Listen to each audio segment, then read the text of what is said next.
Have you ever noticed that you keep experiencing the same negative situation over and over and over again?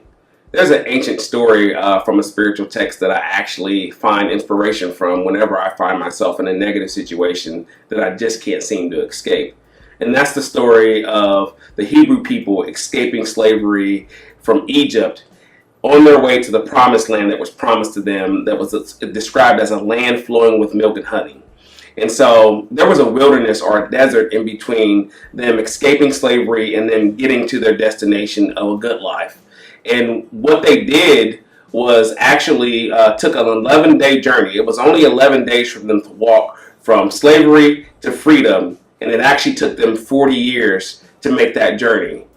And the story says that the reason why it took them 40 years is because during the time that they were in the desert, when they were extremely thirsty, extremely hungry, and extremely hot and parched, was they complained the whole time. And because they murmured and complained, they actually lost their way and began to wander around the desert for 40 years on what was only supposed to take 11 days.